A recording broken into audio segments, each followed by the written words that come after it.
ছোটবেলায় কচ্ছপ এবং খরগোশের গল্পটাতে শুনেছি খরগোশ ঘুমিয়ে যাওয়ার ফলে কচ্ছপ সেখানে জিতে যায়, কিন্তু গল্পটা এখানেই শেষ হয়নি। গল্পের আরো 4টি অধ্যায় বাকি আছে। প্রথম অধ্যায়, এই অধ্যায়ে খরগোশ ঘুমিয়ে যায়, যার ফলে কচ্ছপ জিতে যায়। প্রথমবার হেরে যাওয়ার ফলে খরগোশ বিশ্লেষণ করে দেখলো যে তার পরাজয়ের মূল কারণ হলো অতিরিক্ত আত্মবিশ্বাস। তার মানে ওভার কনফিডেন্সে যে কারোর জন্যই ক্ষতিকর। আর কচ্ছপ বুঝলো লেগে থাকলে সাফল্য অবশ্যই আসবে।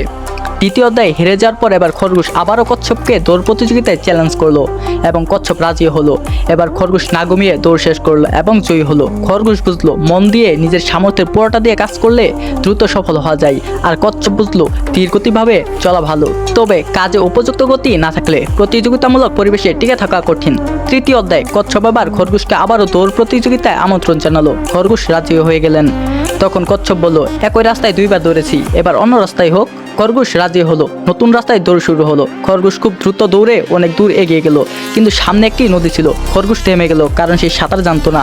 একটু পর কচ্ছপ এসে নদী পার হয়ে গেল এবং শেষে গন্তব্যে পৌঁছে জিতে গেল। চতুর্থ অধ্যায়, এরপর খরগোশ ও কচ্ছপ বুঝতে পারলো তাদের দুজনেরই আলাদা আলাদা শক্তি আছে, তাই তারা আবার দৌড় প্রতিযোগিতা না করে একসাথে কাজ করার সিদ্ধান্ত নিল।